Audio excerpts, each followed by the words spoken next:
Olá, viva, bem-vindos ao Clube Macadâmia aqui na Rádio Clube de Paço de Ferreira, terças e quintas ao meio-dia, com repetição ao sábado à mesma hora. O Clube Macadâmia só é possível, claro, com a Macadâmia, que é um espaço pensado para amantes de uma vida saudável. É supermercado, bar, tem consultas e sessões. É também loja de comida saudável, medicina e saúde.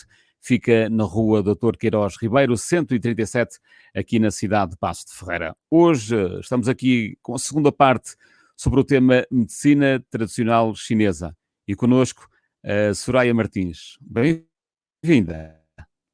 Obrigado, bem-vindo outra vez, obrigado. Olá, Filipe, espero que esteja tudo bem por aí. E um bem-aja a todos que nos ouvem. Muito bem. Falamos então de medicina tradicional chinesa. Na anterior edição já debatemos aqui alguns temas. Eu gostava de saber em que problemas de saúde é que é mais eficaz esta medicina. Ora bem, como eu falei anteriormente, a Organização Mundial de Saúde lançou uma lista de cerca de 40 patologias em que a medicina tradicional chinesa é eficaz, e mesmo na minha prática diária eu posso falar, nós também temos áreas, digamos assim, específicas, como por exemplo, nós temos o departamentos ou desenvolvimentos, digamos assim, na área da ginecologia, por exemplo, na saúde feminina.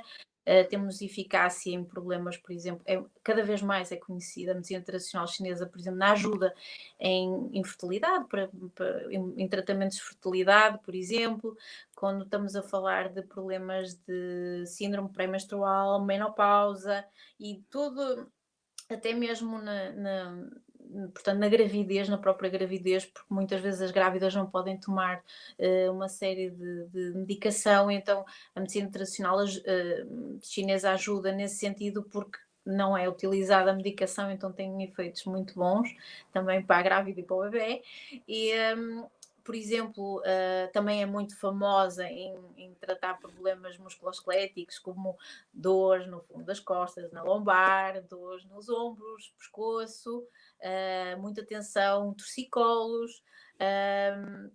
Também ajuda bastante tudo que seja dores musculares. Também há muitos, hoje em dia já existem muitos clubes de futebol que têm o seu terapeuta específico a trabalhar, porque tem efeitos muito bons a nível de preparação física. Também reduz o tempo de recuperação, por exemplo, dos músculos.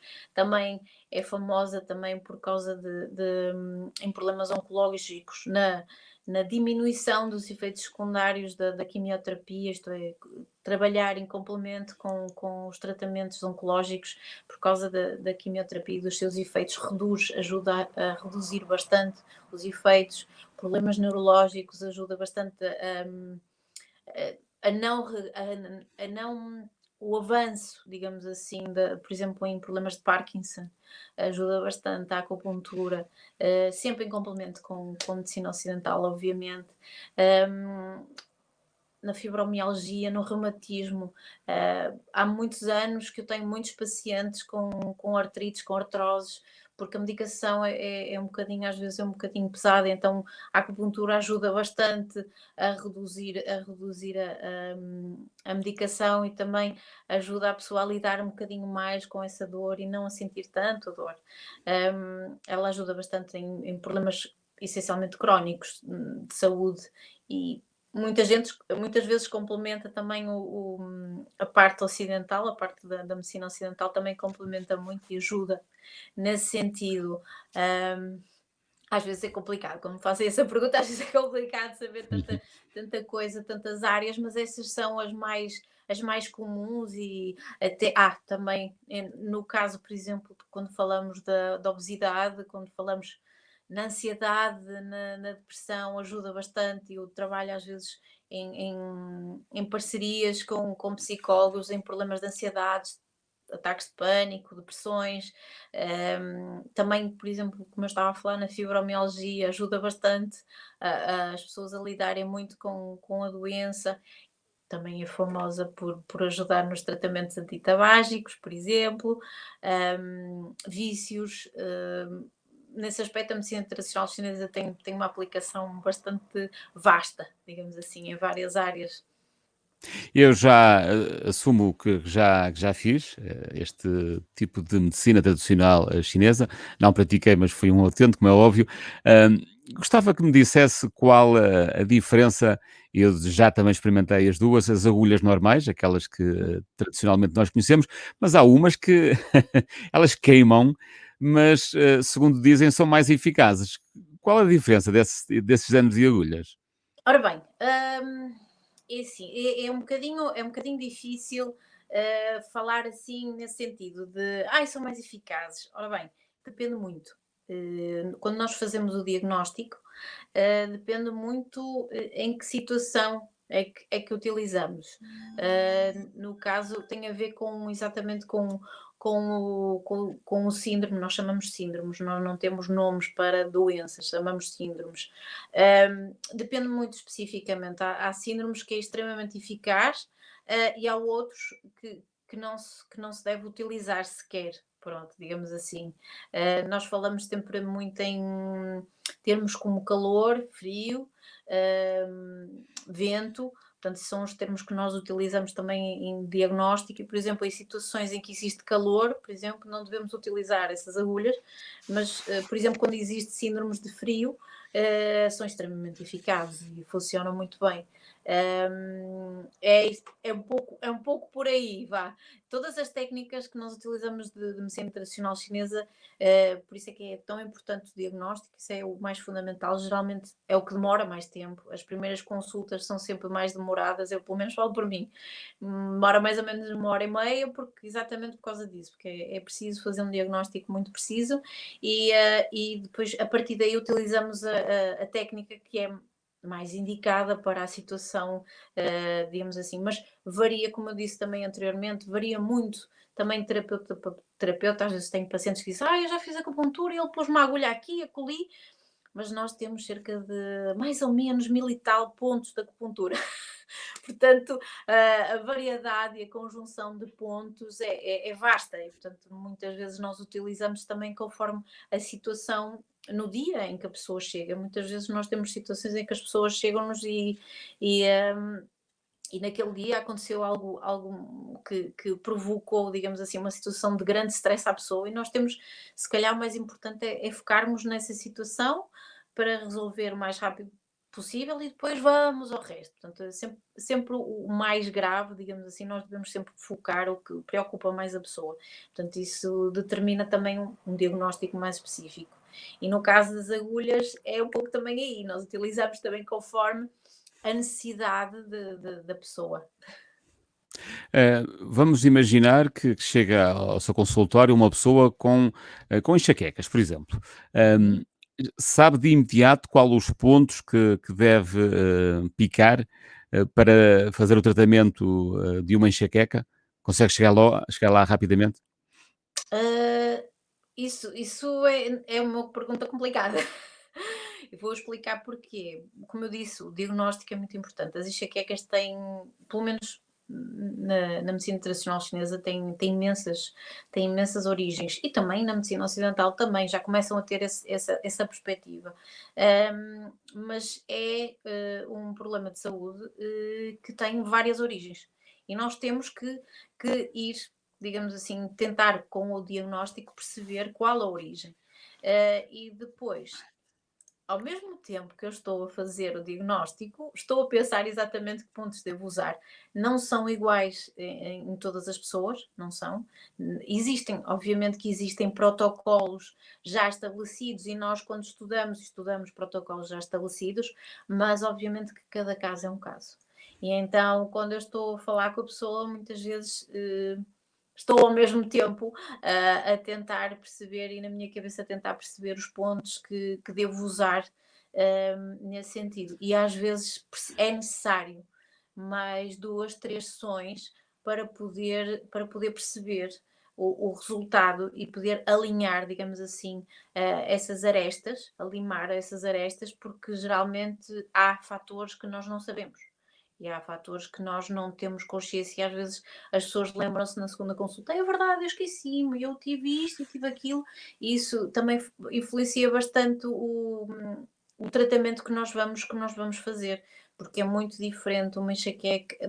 é diferente de qualquer, de pessoa para pessoa, são todas muito diferentes e têm uma origem diferente. E nós temos que achar essa origem, nem sempre à primeira nós conseguimos acertar.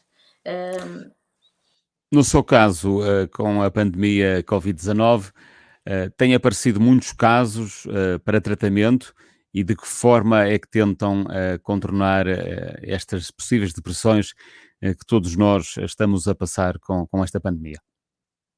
Tem surgido, sim, desde o início, portanto, na primeira vaga, quando houve portanto, o confinamento inicial, a indicação que eu tive foi não trabalhar. Mas depois, a partir de maio, foi quando eu iniciei o trabalho, sim, tive muitos pacientes a ligar-me e infelizmente não me é possível, como é um trabalho mais físico, não é assim tão possível poder fazer teletrabalho, mas tentei sempre dar dicas e faço sempre isso, tentei dar dicas sempre para que as pessoas pudessem melhorar a sua condição de vida, mas realmente desde que começou, desde maio, tenho tido bastantes casos de ansiedades, de depressões, até mesmo de ataques de pânico, de várias faixas etárias, de condições, tudo, porque mudamos a nossa rotina, não é? Mudamos completamente a nossa vida em termos de sociedade, não foi só uma pessoa, foi a sociedade inteira. E então nós mudamos comportamentos, hábitos de vida e isso mexe muito connosco, mexe muito com as nossas emoções e quer queiramos, quer não. Eu tenho às vezes pacientes a chegar-me a dizer assim, mas eu não sou normal, porque eu fico enervado, irrito-me, mas isso é normal. É normal porque nós estamos a passar por uma grande mudança de sociedade, não é? E todos os dias são regras diferentes. Eu noto, por exemplo, quando há novas regras,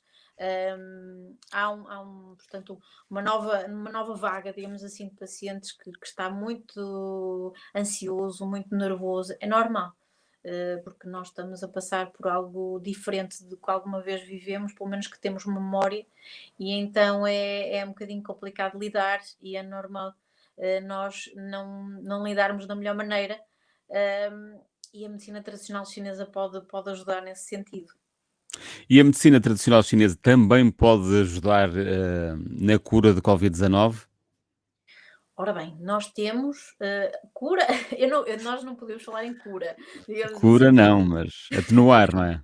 Sim, a medicina tradicional chinesa, logo no início, logo nos primeiros tratamentos, portanto, Portugal, juntamente com a China, são os únicos países do mundo, neste momento, que têm a regulamentação mais avançada no que toca não só à medicina tradicional chinesa, mas a outras terapias também. Chamam-lhe as terapêuticas não convencionais. Somos dos países mais avançados do mundo nesse sentido de regulamentação e de lei.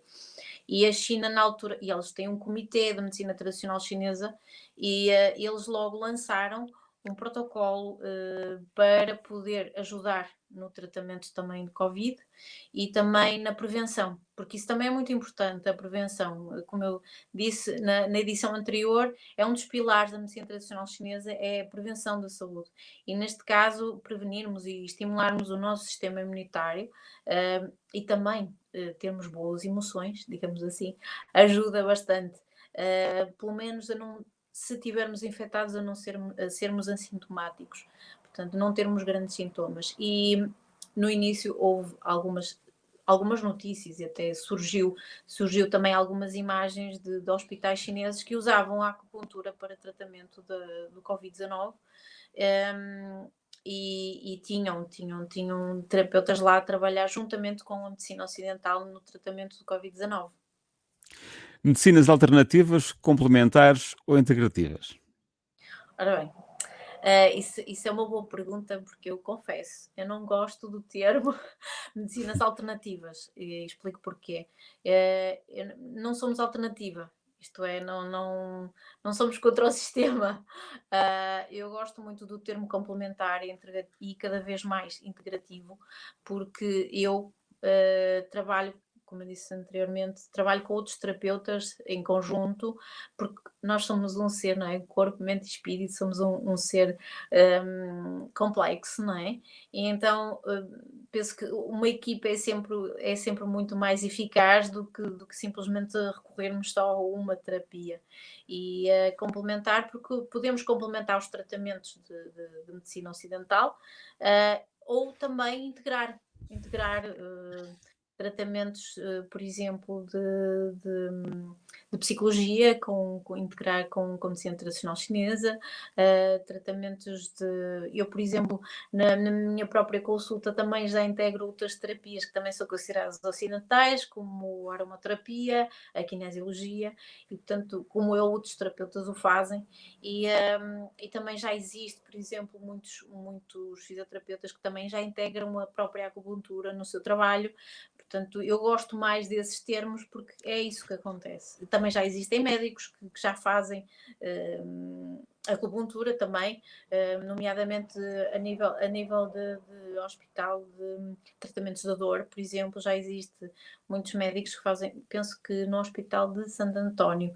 Atualmente não sei se o estão a fazer ainda, estavam a fazer a acupuntura na consulta da dor, por exemplo. Portanto, isso é um bom sinal, é um sinal que nós podemos complementar e integrar as coisas e não ser uma alternativa, digamos assim. E o que é a fome emocional? Ora bem, a fome emocional é algo que não se tem falado, mas que é um problema que está a surgir nesta pandemia, digamos assim, um problema secundário que depois, obviamente, trará outros, que é a fome provocada por esta ansiedade, este stress constante que nós temos, porque é normal, a alteração das nossas rotinas, saber se amanhã vamos trabalhar, se não vamos, se os nossos filhos vão estudar, não vão. Isso provoca uma ansiedade muito grande e um stress muito grande.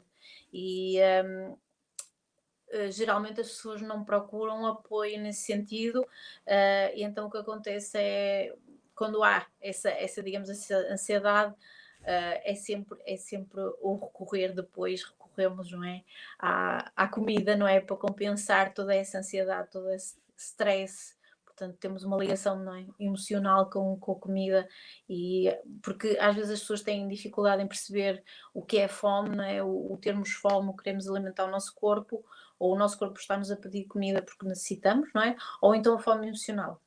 Geralmente a fome emocional surge de repente, vá, digamos assim, nós estamos muito bem, acabamos de almoçar e de repente, apetece-me um doce. Isso é fome emocional. E nós estamos a ceder um bocadinho a essa ansiedade, a essa fome, digamos assim, porque também estamos, não é, numa situação extraordinária, vá.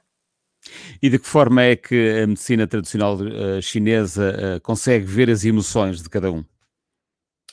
Ora bem, as emoções na medicina tradicional chinesa são muito importantes. Como eu disse na edição anterior, nós temos uma ligação à natureza, então nós fazemos um paralelismo entre as emoções e os nossos órgãos. Então, conforme o funcionamento deles também influencia as nossas emoções e vice-versa. Obviamente, quando nós estamos mais irritados, influenciamos o funcionamento do fígado e, por exemplo, se nós temos uma má alimentação que nos intoxica o fígado, também nos irá provocar essa emoção. A emoção mais típica, digamos assim, do fígado é a irritabilidade ou a raiva. Eu, quando digo raiva, as pessoas não gostam muito, então eu digo irritabilidade, e realmente as pessoas acabam por associar a emoção de irritabilidade ao fígado porque estão realmente e sentem que há uma intoxicação desse órgão. Depois temos também a alegria, quando é em excesso, ou acaba por ser um bocadinho histeria, quase, tem a ver com o coração, tem uma ligação com o coração, e depois também acaba por provocar também aquela ansiedade, aquela angústia, não é? Portanto, é em excesso.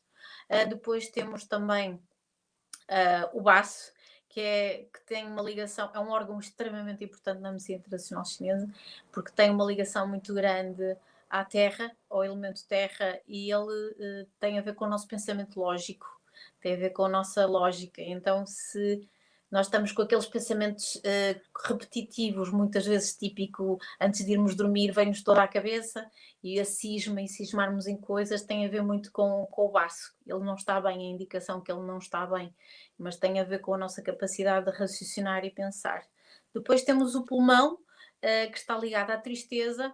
Às vezes nós precisamos dessa tristeza para passarmos processo, e a melancolia, mas em excesso, obviamente que lesa os pulmões, e é muito importante, ele tem uma ligação muito grande ao elemento metal e à estação do outono, não é? Começo daqui da folha, nós ficamos assim um bocadinho mais tristes, mais pensativos, e faz parte dessa altura do ano. Depois temos os rins, tem a ver com o medo. O medo, na sua, digamos assim, em peso e medida, não é? Ajuda-nos a sobreviver, dá-nos coragem para fazermos as coisas, a ação, dá-nos força de vontade para podermos, mas se for em excesso, portanto, se o medo for excessivo, lesa os rins e nós ficamos paralisados, e acabamos por não termos ação. E, portanto, esses são as 5 emoções mais importantes, digamos assim, e que têm a ver com o funcionamento dos nossos órgãos, tem uma ligação muito grande aos nossos órgãos, então a alimentação pode influenciar, obviamente, portanto, se nós tivermos um desequilíbrio nas nossas emoções, obviamente que depois também vai haver uma alteração no funcionamento dos órgãos e vice-versa, não é? E em termos de sessões, há um número mínimo e um número máximo ou depende de pessoa para pessoa? Ora bem, é muito importante, as pessoas colocam sempre essa questão. As sessões dependem sempre de cada um, depende sempre de cada condição. Obviamente, se for uma condição crónica, obviamente que vai necessitar de mais sessões. Se for uma condição mais recente, obviamente que vai necessitar. Depende muito da condição de cada um. As sessões são muito. Eu geralmente peço sempre 2 a 3 sessões uma vez por semana, portanto, inicialmente só, para poder, lá está, limar arestas, não é? Chegar ali a um diagnóstico, a um tratamento que realmente faça bons resultados. E depois, a partir daí, eu deixo essa liberdade às pessoas para se sentirem bem, se sentirem feitos, se quiser continuar. Claro que, obviamente, eh, tenho pacientes que vêm uma vez por ano, só com manutenção, tenho outros que vêm 3 em 3 meses, dependendo sempre da condição de cada um. E como se sentem, obviamente, isso depende muito de cada condição.